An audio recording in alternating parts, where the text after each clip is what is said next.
प्यारे बच्चों नमस्कार। कैसे हैं आप सभी लोग। आशा करता हूं कि बहुत अच्छे होंगे और आपकी तैयारी भी बढ़िया चल रही होगी। भाई इसी क्रम में आपको पता है आज होम साइंस का अपना पेपर हो गया है एलटी ग्रेड के अंदर। प्यारे सभी साथियों का तहे दिल से बहुत बहुत स्वागत है और आगे के लिए ये वीडियो आपके लिए महत्वपूर्ण होगी। पिछले कुछ पेपर की एनालिसिस मैंने आपके यूट्यूब चैनल लिटरेचर लवर्स पर ऑलरेडी अपलोड कर दी है और आप लोग इस पूर्ण एनालिसिस को देखकर आप अच्छे तरीके से तैयारी भी कर रहे होंगे। तो मेरे सभी दोस्तों का तहे दिल से बहुत बहुत अभिनंदन है। आइए समझते हैं आज की आंसर की पूरा का पूरा जीएस का सटीक आंसर विद आपको आगे कौन से टॉपिक आपके काम आने वाले हैं और आपको अपने बैच में से कौन से और टॉपिक करके जाने चाहिए। आपके पास कोई भी स्टडी का सोर्स हो सकता है और उससे क्या पढ़कर जाए इस चीज को आइए देखते हैं एक एक करके। देखिए आपका कोई भी सेट हो सकता है तो सेट का क्वेश्चन ऊपर नीचे होगा तो मैं कोशिश करूंगा कि आपको ये चीजें बता दूं। देखिए यहां पर पहला प्रश्न आप सभी के सामने आ रहा है, ध्यान से देखेंगे। प्रश्न है कि निम्नलिखित में से कौन श्रमिक है। श्रमिक कौन है, बहुत साधारण सा सामान्य जानकारी का प्रश्न था जिसमें आप लोगों को बताना था कि श्रमिक होते हैं आपके मोची, ना कि आपके प्यारे बच्चे कोई भी आपके भिखारी जुआरी तस्कर नहीं हो सकते, मोची ही श्रमिक होते हैं। तो ये बिल्कुल साधारण सा प्रश्न था, ध्यान रखिएगा। फिर बर्फ से जमी हुई झील में मछलियां जीवित कैसे रहती हैं। कोई झील है वो बर्फ से जमी हुई है तो वहां पर यह भी आपको पता होना चाहिए। ज्योग्राफी के अंदर आप सब देखते हैं कि बर्फीली सतह के नीचे हमेशा तापमान कम रहता है, इसीलिए ऊपर परत होती है बर्फ की और नीचे पानी लगातार बहता रहता है। बर्फीली सतह के नीचे 4 डिग्री सेल्सियस नीचे रहता है। इस कारण से भाई ये आपका यहां पर आपके जो जीव है मछलियां हैं वो जीवित रहते हैं।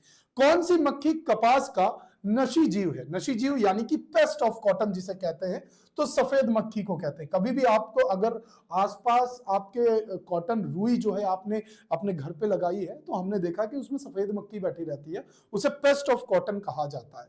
भाई फिर आपसे एक विज्ञान का क्वेश्चन था जो ऑलरेडी आपके बैच के अंदर थ्योरी फॉर्मेट में नहीं लेकिन एमसीक्यू फॉर्मेट में पड़ा हुआ है। आपने वहां पे देखा होगा कि जो यकृत है, यकृत किस चीज का रिसाव करता है। तो यकृत प्यारे बच्चे यहां पर सूची 1 को 2 से सुमेलित करना है तो सूची 1 को 2 से सुमेलित करने के लिए यहां पर ऑप्शन भाई कूट मैंने यहां पर नहीं लगाए हैं। जिन्होंने पेपर भेजा वो कूट नहीं था, उसके अंदर बड़ा ब्लर था तो मैंने नहीं लगाया है।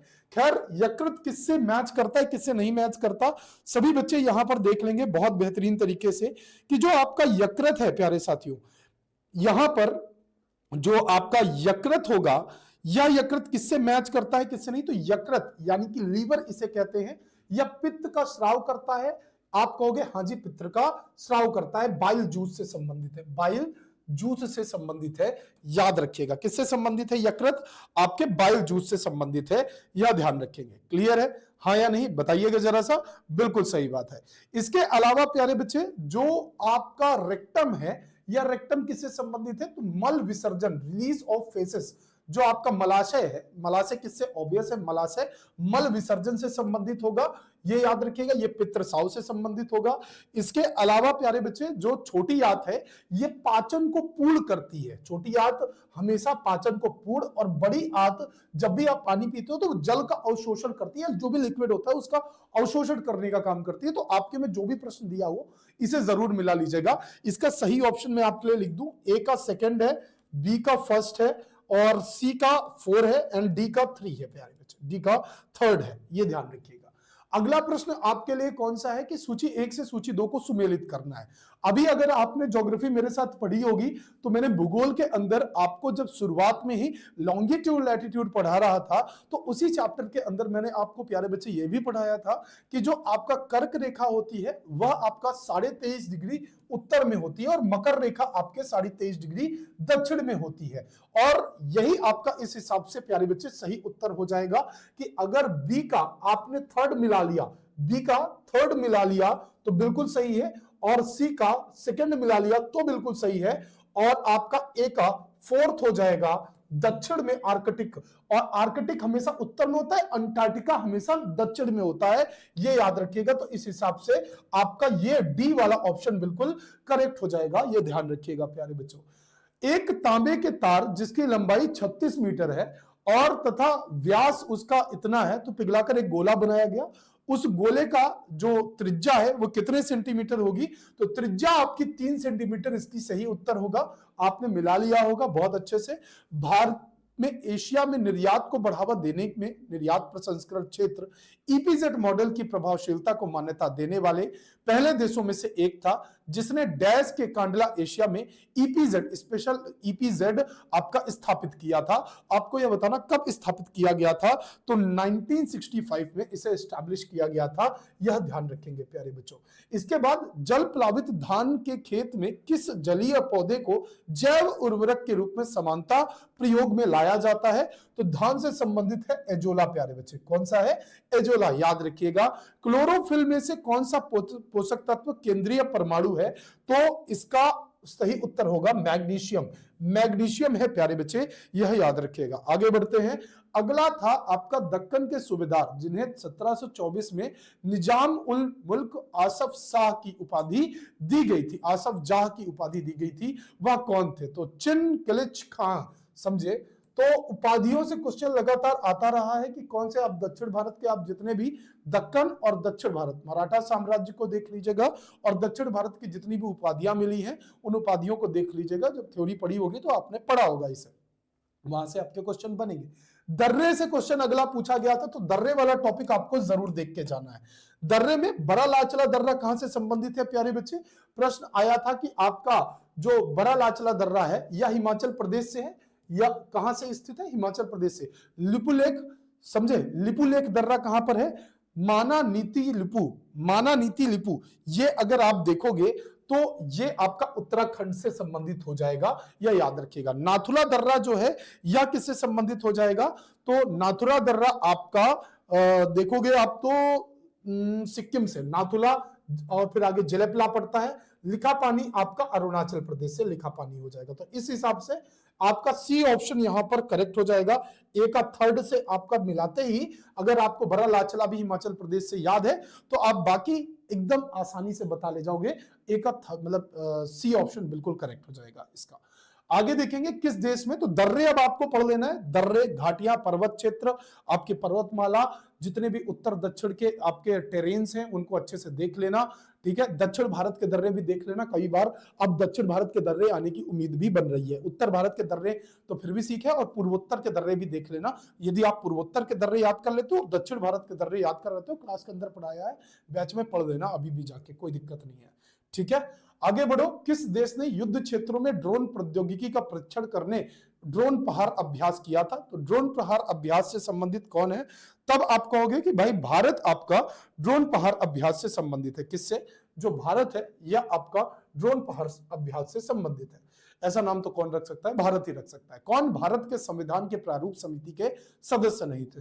तो पॉलिटी के अंदर मैंने आपको प्रारूप समिति के बारे में पढ़ाया था, और प्रारूप समिति के कौन से सदस्य आपके नहीं थे, तब आप कहोगे आपके के संथानम नहीं थे। बाकी टीटी कृष्णमाचारी, गोपाल स्वामी अयंगर, के.एम. मुंशी साहब, ये सब आपको ध्यान रख लेना है। आगे देखिएगा। दो भाइयों की वर्तमान आयु का अनुपात 1:2 है तथा 5 वर्ष में 1:5 है। तो ये इसका सही उत्तर मैंने जब किशोर सर से पूछा तो किशोर सर ने मुझे इसका सही उत्तर बताया था 3:5। किशोर सर ने आपको पूरा पर पढ़ाया हुआ है, तो 3:5 इसका सही उत्तर हो जाएगा, ठीक है बच्चों। इंद्रधनुष में सबसे बाहरी रेखा का रंग होता है नीला, लाल, बैगनी और पीला। तो आपने विबग्योर वाला कॉन्सेप्ट पढ़ा होगा, तो उसमें आपने लाल रंग सबसे ज्यादा प्रभावशाली होता है और सबसे बाहरी में यही दिखता है। कभी इंद्रधनुष देखिए, कभी नीला ऊपर नहीं दिखेगा, लाल पहले दिखेगा। विदलकारी किस व्यवसाय वर्ग को कहा जाता है? विदलकारी जो है वेद का काम करने वालों को कहा जाता है विदलकारी, ये याद रखिएगा, ठीक है। जुलाहों को नहीं कहते हैं, बहुत बच्चों ने जुलाहे लगाए थे। किस अनुच्छेद के तहत भारतीय संविधान में निजता का जो अधिकार है वह आपका दिया गया था? अनुच्छेद 21 के अंदर आपका निजता का अधिकार दिया गया था। सारे आर्टिकल्स मैंने पढ़ा रखे बच्चों, इंपॉर्टेंट वाले, वो आर्टिकल्स जरूर कर लेना, ये ध्यान रखना।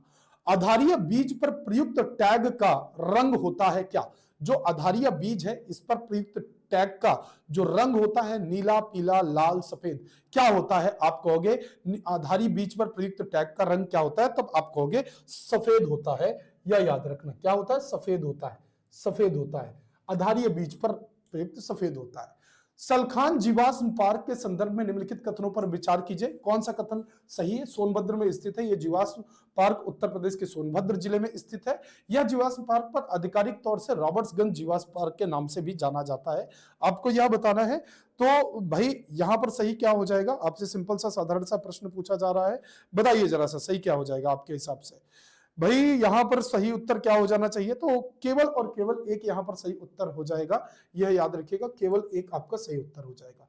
निम्नलिखित घटनाओं में पर विचार कीजिए, इन्हें सही कालक्रम पर व्यवस्थित कीजिए। आपका क्रिप्स मिशन आया था, आपका साइमन कमीशन आया था, और कम्युनल अवार्ड आया था, और माउंटबेटन प्लान आया था। तो देखिए कम्युनल अवार्ड जो आता है वो तो बाद में आता है। इससे पहले आपका जो साइमन कमीशन है सबसे पहले ये देखने के लिए मिलता है। समझे? साइमन गो बैक का नारा लगाया था लाला लाजपत राय जी ने। उनको जो है स्कॉट की लाठी पड़ी थी, और स्कॉट की लाठी पड़ी तो उनकी मृत्यु हो गई बाद में जाके, और आपके हमारे क्रांतिकारी जो थे उन क्रांतिकारियों ने जाकर स्कॉट की जगह सैंडर्स को मार डाला था लाहौर में। और आपको याद होगा, ये सब पढ़ाया हुआ है मैंने आपको प्यारे बच्चे साइमन कमीशन में। और इसी साइमन कमीशन में आपका यहां पर सही उत्तर हो जाएगा क्या? पहला तो साइमन कमीशन 2 से, जो भी उत्तर 2 से शुरू है वह सही हो सकता है। बिल्कुल सही कहा, 2 से शुरू है आपका। साइमन कमीशन के बाद आया था आपका कम्युनल अवार्ड। कम्युनल अवार्ड ये आपका 1930 के आसपास थे दोनों, और क्रिप्स मिशन 1940 में, जब देश की आजादी की बात हो रही थी तब क्रिप्स मिशन आया था, फिर माउंटबेटन योजना आई थी। तो कालक्रम आपसे व्यवस्थित करने के लिए पूछ रहा है, सामान्य जीएसटी, दिक्कत वाली बात नहीं है। हाल ही में लॉन्च की गई द पुस्तक द वर्ल्ड आफ्टर गाजा के लेखक कौन है? वर्ल्ड आफ्टर गाजा के लेखक हैं आपके पंकज मिश्रा। पंकज मिश्रा का नाम आप याद रखिएगा। ये बड़े फेमस राइटर्स हैं, अरुंधति राय, और फेमस पॉलिटिशियन शशि थरूर, चेतन भगत। इन सब की जो हालिया पुस्तकें हैं आप इनके बारे में जरूर पढ़िएगा, आगे आने वाली परीक्षाओं में आपसे पूछा जा सकता है। निम्नलिखित में विश्व का सबसे बड़ा नदी द्वीप, 200 करोड़ बार मैंने तुम्हें क्लास में याद कराया होगा, ब्रह्मपुत्र नदी पर स्थित है असम के अंदर आपका माजुली द्वीप। यही विश्व का सबसे बड़ा नदी द्वीप है, यह भी ध्यान रखिएगा। इसके अलावा प्यारे बच्चे, यहां पर आपसे इसका मान निकालने के लिए बोला था, और मान निकालने वाले पर यहां पर 1 2 3 इसका सही उत्तर सर ने बताया 1 2 3 6। समझे? जिस भी बच्चे ने 1 2 3 6 लगाया होगा वो देख लेगा बड़े आराम से। किस राज्य में अपने प्रदर्शन के आधार पर सभी राज्यों और केंद्र शासित प्रदेशों नीति आयोग के सतत विकास लक्ष्य भारत सूचकांक में सर्वोच्च स्थान प्राप्त किया है? आप कहोगे केरल ने प्राप्त किया है, तमिलनाडु ने प्राप्त किया है, तो आप बताना केरल ने प्राप्त किया है, यह याद रखिए। किस राज्य ने कोई आपका अवार्ड जीता है, इसको भी जरूर आपको ध्यान रखना, करंट का क्वेश्चन था। आगे बढ़िए भाई। सन्यासी विद्रोह सारा कुछ पढ़ा रखा है बेटा, कौन सा विद्रोह किस काल में हुआ, कैसे हुआ, ये सारी जानकारी आपको मैंने दे रखी थी, और आपने इसको लगाया भी बहुत अच्छे तरीके से।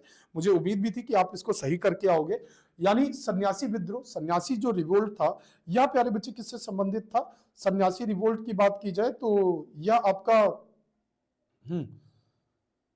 सन्यासी विद्रोह आपका 1763 से 800 आसपास था, है ना? 1763 से आसपास सन्यासी विद्रोह की मैं बात करूं तो 1763 से 1800 के आसपास आपका सन्यासी विद्रोह रहा होगा। इसके बाद भाई चुनार रिवोल्ट आपका 1766 से 1777 तक।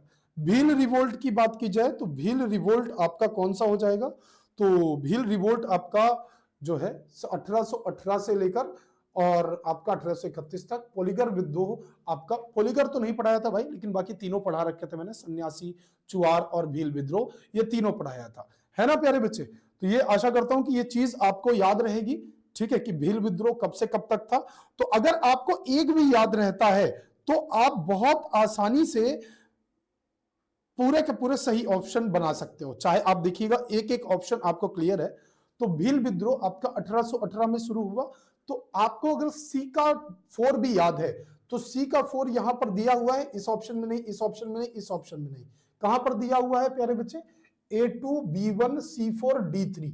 आपका ऑप्शन ए ऑटोमेटिक आपका करेक्ट हो जाएगा यदि आपको एक भी ऑप्शन करेक्ट है, यह याद रखिएगा। तो भील विद्रोह भी अगर आपका याद होगा आपको तो आप पूरे के पूरे प्रश्न को बना ले जाओगे। तो जितने भी विद्रोह हुए थे इंडियन नेशनल मूवमेंट 1857 की क्रांति से पूर्व और 1857 की क्रांति के पश्चात भी, आपको सारे विद्रोह याद रखने हैं क्रमानुसार, कालानुसार आप बता लोगे। भाई वह व्यक्ति जो अस्थाई या आपका फ्रीलांस के तौर पर कार्य करता है उसे आप लोग क्या कहते हो, सामान्य जानकारी थी, गिग वर्कर्स कहते हैं। ठीक है, ऐसे लोग होते हैं जो गिग वर्कर्स होते हैं। ठीक है भैया, निम्नलिखित में से कौन सा युग्म सही सुमेलित नहीं है, आपसे ये पूछा था। अगर आपने प्रॉपर उस टाइम पे मेरे वन वाले लेक्चर को पढ़ा हुआ है तो उसमें प्यारे बच्चे मैंने आपको बताया है तटीय दलदली वन या सुंदरी वृक्ष से ही संबंधित होते हैं, अर्थात ये सही उत्तर होगा, मतलब इस प्रश्न के अनुसार गलत होगा। पर्वतीय वन चिनार होते हैं, बिल्कुल सर, चिनार वहां पाए जाते हैं। सर उष्णकटिबंधीय पर्णपाती वन में शीशम के पौधे पाए जाते हैं, बिल्कुल सही पाए जाते हैं। उष्णकटिबंधीय अर्ध सदाबहार वन में खजूर नहीं पाया जाता प्यारे बच्चे। खजूर थोड़ा रेगिस्तानी टाइप का जो मॉइस्चर होता है, कंटेंट होता है, या वहां की जलवायु जो होती है वहां पाया जाता है, ना कि उष्णकटिबंधीय सदाबहार वन में पाए जाते हैं। ठीक है, यह अर्ध सदाबहार वन, यहाँ पानी ज्यादा बरसता है और यहाँ पर खजूर नहीं उगता है।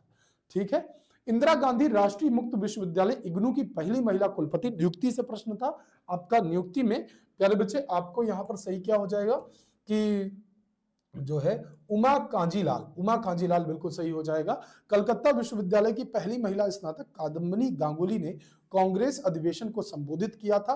किस अधिवेशन को संबोधित किया था कांग्रेस अधिवेशन में, तो आपको यह बताना है। तो आपका यहाँ पर जो अधिवेशन हो जाएगा ये 1890 के आसपास इन्होंने अधिवेशन को जो है 1890 के आसपास कादम्बरी गांगुली ने इसे जो है संबोधित किया था। इसके बाद भाई भारतीय संविधान ने किस अनुच्छेद के तहत लोकसभा में एंग्लो इंडियन, ये तो मतलब आउट ऑफ सिलेबस क्वेश्चन था, इसमें कोई दो राय नहीं है। भारतीय संविधान के किस अनुच्छेद के तहत लोकसभा में एंग्लो इंडियन समुदाय के प्रतिनिधित्व का प्रावधान किया गया, तो आर्टिकल 331 के तहत आपका प्रतिनिधित्व का प्रावधान किया गया, बाद में इसे समाप्त कर दिया गया था। आपको यह भी ध्यान रखना है, सारे आर्टिकल, सारे प्रावधान, सारे संशोधन बहुत अच्छे से पढ़ना है।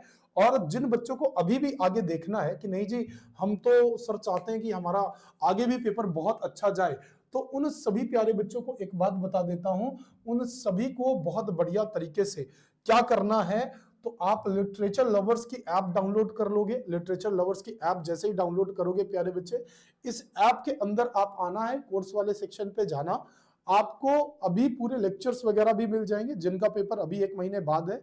ठीक है, तो आपको एलटी ग्रेड के ये पूरे बैच मिल जाएंगे जिसके अंदर आपको प्रॉपर प्रैक्टिस भी मिल जाएगी। तो भाई देखो, ज्योग्राफी है और आपका all subject marathon MCQ practice मिल जाएगी।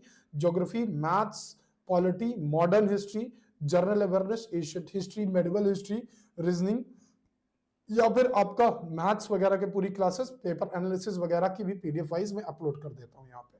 ठीक है, तो ये कर लेना, अभी भी बहुत ज्यादा दिन नहीं है, ऐसा नहीं है, आप रिवाइज कर सकते हो उस टॉपिक को। मैं बहुत जल्द आप सबके लिए एक ऐसा टॉपिक वाइज, कितने बच्चे ये चाहते हैं कि टॉपिक वाइज आपका एक ऐसा सेगमेंट आ जाए कि जो जो टॉपिक इंपॉर्टेंट है उनकी टॉपिक की प्रॉपर एक क्लासेस मैं यूट्यूब चैनल पर आपके ले आऊं। अगर आप ऐसा चाहते हैं तो प्लीज मुझे बता दीजिए, जीएस के लिए आपके आगे आने वाले पेपरों के लिए बड़ी हेल्पफुल रहेगी। ठीक है, एक टॉपिक, उस टॉपिक का प्रॉपर एनालिसिस कि वहां से क्या क्वेश्चन आगे बन सकते हैं उसके साथ प्यारे बच्चों। ठीक है, धन्यवाद, नमस्कार, जय हिंद।